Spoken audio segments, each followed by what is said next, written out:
that unlike 2 years ago, these are all familiar faces now. And that's a good thing, because it means we've been doing really good work together. So I want to just give you a quick update on kind of what the campaign's looking like 20 days out, if you can believe it. But also a little bit about celebrating some of the things that we've been able to work on. So as Candace was saying, you all have heard my story probably at this point a million times. A number of you could probably recite it yourself. I know Emily could recite my whole story. But as you know, my family, we were a union household. And so, I always say this, that you have these experiences as a child that you can't really name them, right? I couldn't tell you go union power when I was 10, but I heard my mom talk about NICET all the time, and we would talk about her going to these union meetings, and she would talk about all these things with her colleagues, and my father was actually a PEF member for some time. And so you don't necessarily know exactly what's happening, but what you know is that your family has benefits, that you have health care, that a teacher and a man who used to be, who came here as a refugee and works as an engineer can buy a home in the city of Rochester and support 3 kids, and you have your 2 cars and go to school and do these things, right? And a lot of that comes from the power of collective bargaining. And a lot of that comes from the power of truly people. I mean, to me, that's what unions represent, the perfect representation of the power of people, like the interest of people. The reason I say that is because that's how I was raised. And now, as my age is public, so 36-year-old parent living in the city, what I can tell you is I haven't been able to achieve half of what my parents were able to do, and I'm a whole sitting state senator. And when you think about that, it's because this power of people oftentimes is hard to compete with the power of corporations. And so when I think about union power, when I think about the work that you all do, and the reason why I get so passionate about fighting for the things that we need in Albany is because I really believe you all are the last stop. You are the last thing standing between us completely losing a middle class in this country. You're the last thing between making sure that someone who has one job, you shouldn't need 3 jobs to support your family. You should get 1 job, you should get weekends off, and you should get nights with your kids. And really the work you do is the thing stopping corporate greed from eliminating our middle class, from eliminating the fact that parents should be able to have 1 job and go home and be with their children, and having that power. So I remember when I first met some of you and we talked, and I remember somebody asked me, I don't understand where you're coming from with this. Like, how do you feel so passionate? You're not even in a union. How are you so passionate? Well, first I said, actually, I was a UAW ACT member. Yeah. Okay. As an adjunct. But I also knew from such a core place the power that you all have. And it's not just that, it's also the positions that you all represent, right?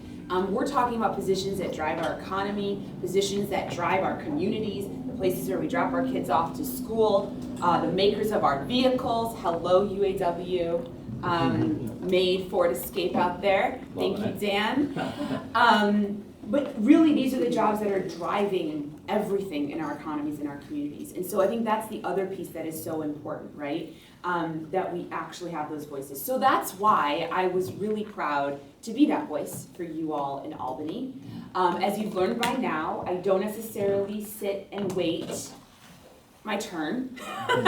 As a freshman senator, I did not sit quietly on my hands and just wait for my turn and someone to call on me. We needed to make it known. We needed to make it known that Rochester has 2 new senators in the Democratic supermajority, and our voices need to be heard, and our communities need to be heard. And so whether that was spending time with leadership to make sure they knew that we were not the quiet type, we were the type to actually get things done, or building relationships with other senators. I can't tell you how many times in our conferences we were educating people on what it looks like in Rochester, what that means for Rochester, how many jobs we need in Rochester. Those were conversations that were simply not being had in the Senate majority. So that's a lot of what I went to Albany to fight for. In terms of some of the work, as Ken has talked about too, I've been very focused on mental health. And the interesting thing is, as chair of this committee, it literally touches everything. So we've talked about workers' rights, and we have a bill to make sure that people know what rights they have in terms of their mental health help, right? I talked to a lot of you about your members, and you've each been touched by COVID in different ways. And many of you are talking about how hard it is for people to get back into their groove, get back into going to the office or going to work and really recreating routines. Because we have to admit that those 2 years were incredibly difficult for people. Some people lost loved ones. Some people lost jobs. Some people lost the entire social fabrics that they had constructed. And so that's a lot of what we need to focus on, And when we think about, economic development, when we think about how are we going to bring jobs, how are we going to do these things? Well, guess what? You need a workforce that's able-bodied and also able-minded, that they're taken care of emotionally and have the support they need so they can show up as their best selves. So that's a lot of what I try to do is I speak with no stigma about these things because we have to destigmatize so that we can get to the root of issues and actually move things forward. Speaking of roots of issues, I know I was talking to our UAW rep over here about the city of Rochester and a lot of the challenges that we're facing right now. And I talk about the root of the issue because that is what I think the majority of the Democratic delegation, the mayor, chief of police, everyone is looking at when it comes to violence in our city. Because this is the same way I said mental health touches everything. Violence doesn't just happen overnight, right? We know that we live in a city where literal resources have been siphoned out of our city. From when I grew up here to now, so many things have changed in those 20-something years. When you look at the funding that the city of Rochester gets and compare it to Buffalo and Syracuse, we get less money per capita from the state. Now, that's not a direct line to why we are where we are, but it's a huge piece of it, because what comes with that money? Resources, right? Housing when people need it, substance use counseling when people need it, mental health supports when people need it, youth development, after school programs, good paying jobs. Those are all the things that we get to create when we have ample funding, and our city simply does not have it.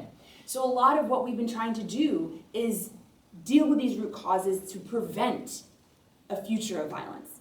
Because this has always been an issue, right? And we need to face it head on, and we need to be able to prevent it. Because my fear is, if we don't focus on what actually can move the needle and what actually can restore our communities, we will be in this spot in another year. We'll be having the same conversation. It is this awful cycle that we find ourselves in.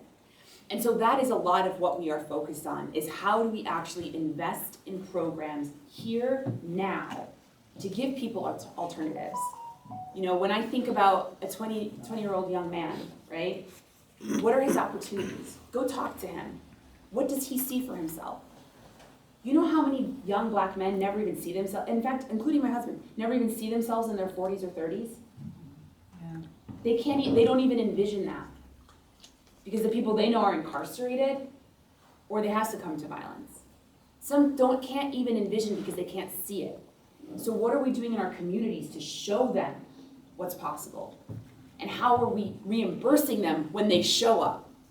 Right? You can't just say, come to this room and learn something and maybe you'll get paid in 2 months. Yeah. They might be paying rent for their mom or their grandma. So I'm going to shout out MAP here because that's a huge piece of the solution. We talked about this the other day, and Cream was a great advocate when it comes to the Interlude Project of how do we make sure, we're talking zip code by zip code, that we are employing and bringing opportunity right here to our city. And we talk about that a lot with all of you when it comes to contracts from the state and the county. How do we make sure that jobs are here? Because we have talented people here. We have several hundred thousands of them. And that's where we need to be making investments. So that's what, that's what we've done leading up to now. But also going into a second term, there's more seniority. People know what to expect now, and we have to continue. So I want you all to get ready. You're going to come to Albany. You're going to make your voices heard. We're going to be loud because that's what it's going to take. You know, the last 2 years were kind of wonky with COVID-19 and influx of federal dollars.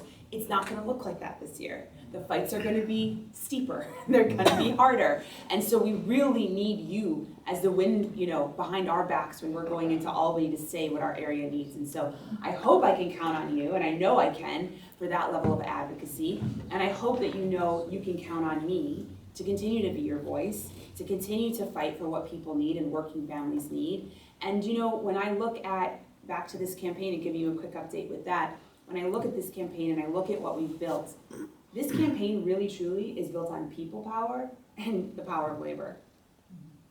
I don't accept corporate PAC donations, and it's not because I don't think I have integrity and can make good decisions, it's because I need you every night when you go to sleep, because I'm sure you're thinking, what about Samra's finances, campaign finances, right before you go to sleep, or when you wake up in the morning. But I need you at every moment, at every turn to know where I stand.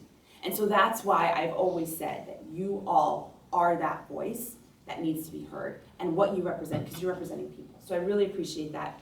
Campaign-wise, with your help, we are gonna do this, okay? There are no other choices.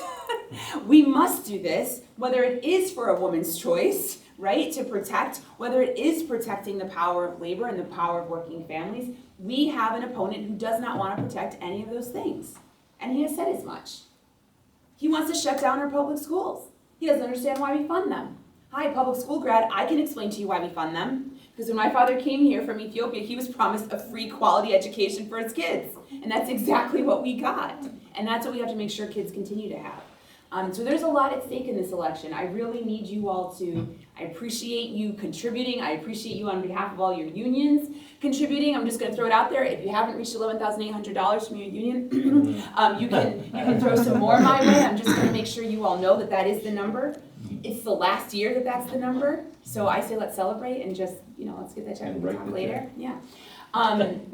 But in addition to that, I really appreciate the labor walks that you all are doing. I know we're going to see you on the 22nd. I know we're going to see you on the 29th as well. Yes, and I hope I see you in between because this is all about turnout, right? I mean, we know this game. The numbers are there. We have a Democratic, advantage in enrollment. But why is it that I might be the first Democrat to win re-election in this in a very, very, very long time? Because Democrats don't come out. So we really, really need you to get out there, call your friends, tell them even just 1 or 2 days would make such a difference, whether they're texting, calling, or knocking doors.